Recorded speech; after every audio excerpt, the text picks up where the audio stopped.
Buenas noches, ya está en el estudio Juan Carlos de Pablo, con él vamos a hablar de todo, el dólar, la inflación y también de un libro muy interesante que acaba de sacar con el economista y periodista Ezequiel Burgo, que es fundamentalmente, aunque no todo, una conversación de ellos dos con Javier Milei. Muy interesante el libro, ya lo van a ver ahora cuando esté con Juan Carlos, van a ver el libro y es muy interesante.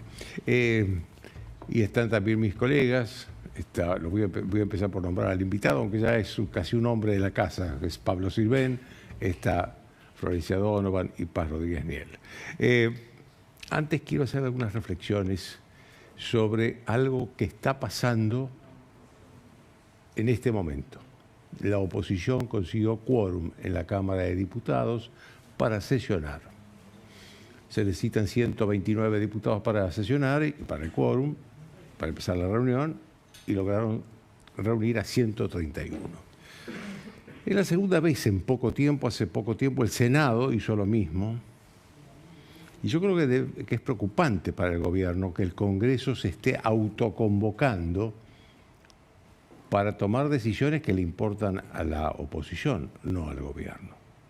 Yo creo que en ese sentido es buena la noticia de que el presidente dice que va a dejar de insultar, de maltratar a la gente, porque por ahí me parece que hay puentes rotos, hay demasiados puentes rotos, sobre todo con el Congreso, donde el gobierno está en minoría.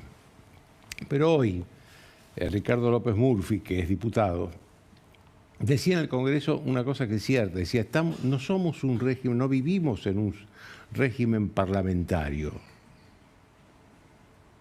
El nuestro es un régimen presidencialista. ¿Por qué? Porque el régimen parlamentario, que generalmente tiene un primer ministro, el que gobierna es el Parlamento y designa un primer ministro que es el que lleva el gobierno. Pero como gobierna el Parlamento puede tener iniciativas todo el tiempo. Acá no es así. Acá no es así. Y veo por otro lado, yo quiero ser objetivo en este análisis, tanto de un lado, mirando a un lado y mirando al otro. Veo una oposición que está entusiasmada con gastar recursos públicos sin decir de dónde se van a sacar esos recursos públicos, o los dice muy vagamente. Por supuesto, si vamos a entrar a analizar sector por sector, las necesidades son muy amplias. Que los docentes universitarios necesitan ganar más, sin duda que sí. Que el personal de la salud pública, en este caso del Hospital Garrafa, necesita ganar más, sin duda que es así. Ahora, si van a mejorar todas esas injusticias que se viven, y es probable que se llegue de nuevo al déficit en cualquier momento. Yo ya lo he dicho varias veces acá, que cuando hay déficit, y esto no es necesario hablar ni con Juan Carlos de Pablo ni con Javier Milei, con haber leído un libro de economía nada más, cuando hay déficit hay dos maneras de financiarlo, o crédito o emisión espuria de dinero. Y ambas herramientas terminan en una inflación más alta. Esta es la realidad. Yo creo que la oposición debería imaginar medidas, si quiere hacer justicia, debería imaginar medidas más concretas, reales y perfectamente practicables. ¿De dónde, de qué lugar del Estado se va a sacar el dinero para hacer los gastos que ellos prevén en estos proyectos de leyes, que por supuesto tienen que pasar por la aprobación de la otra Cámara, el presidente seguramente los va a vetar, el Congreso puede insistir o no. Ahora, también hay una manera más sensata de empezar a resolver estos problemas.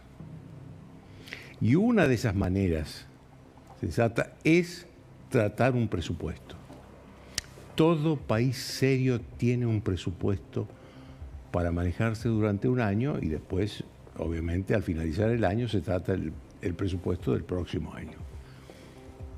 todo país serio necesita una ley que le diga, con la aprobación del Parlamento y del Poder Ejecutivo, que le diga cómo va a gastar, qué dinero va a ingresar, van a ser las inversiones, los gastos.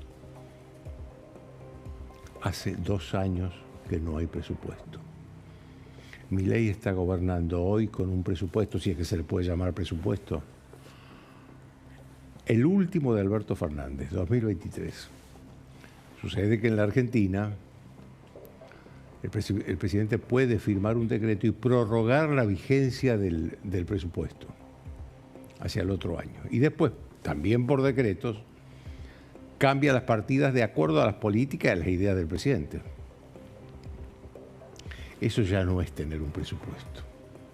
Eso es un enorme poder al jefe del gobierno, al jefe del Ejecutivo, al presidente de la Nación.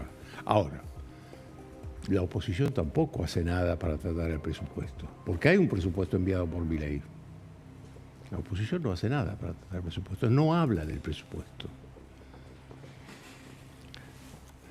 Esto, por supuesto, si se pusiera en marcha, necesitaría de negociación, persuasión, que el gobierno tiene una persona en condiciones de hacer eso, que es el jefe de gabinete, Guillermo Francos. Pero, ojo, si se empieza esa negociación, el jefe de gabinete va a tener que tener un apoyo fuerte y permanente del presidente.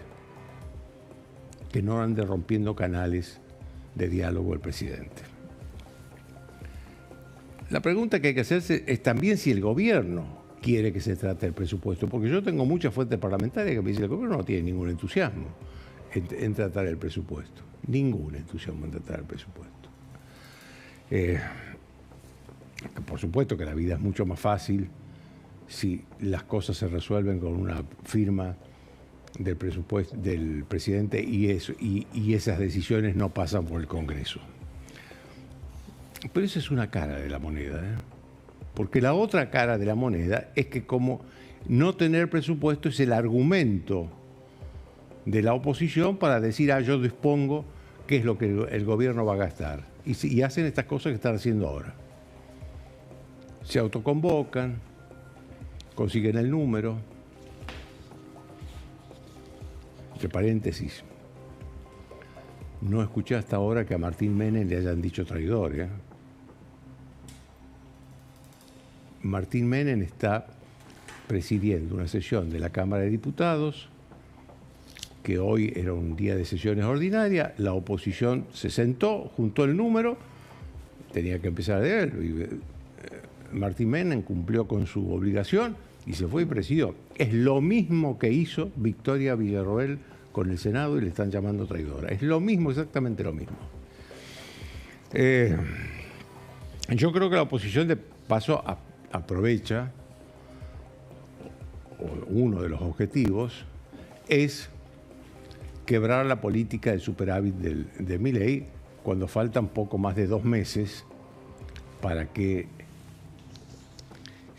las elecciones nacionales, y la baja de la inflación y el superávit son las grandes banderas del presidente para encarar esta elección.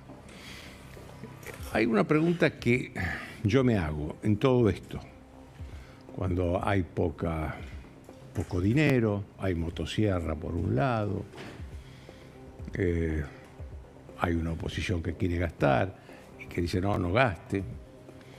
Pero por otro lado veo que hay un montón de plata, de dinero, que va a la CIDE, al Servicio de Inteligencia del Estado. Según el sitio Chequeado, que es un sitio de chequeo de la información que es muy prestigioso, este año se transfirieron a la CIDE 80.000 millones de pesos adicionales, de los cuales el 20% son fondos reservados. Es decir, que hay unos 16.000 millones de pesos que no sabremos nunca cómo se gastaron. A todo esto, el fin de semana, Hugo Alconadamón, que está siempre acá, viene con mucha frecuencia, publicó en La Nación una información según la cual la CIDE, Servicio de Inteligencia, le hace informes al gobierno sobre la actividad de dirigentes políticos opositores, de sindicatos, de movimientos sociales y hasta de jubilados. Cosas que la CIDE no tiene que hacer. La CIDE se tiene que dedicar a defender la seguridad del Estado y de los argentinos.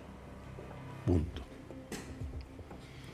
El gobierno dice, no, lo que la CIDE manda en esos informes es información pública.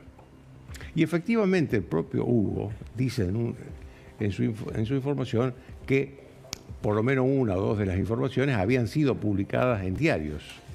Ahora yo me pregunto, si fueron publicadas en diarios, ¿para qué la CIDE le manda eso al gobierno? O se está empezando a caminar un camino de investigación de la actividad política, cosa que no debe hacer. En cualquier caso, sea porque está haciendo información, está mandando información que ya todo el mundo la sabe, o porque está investigando a la actividad política, se está gastando plata que no se debe gastar dentro del Estado.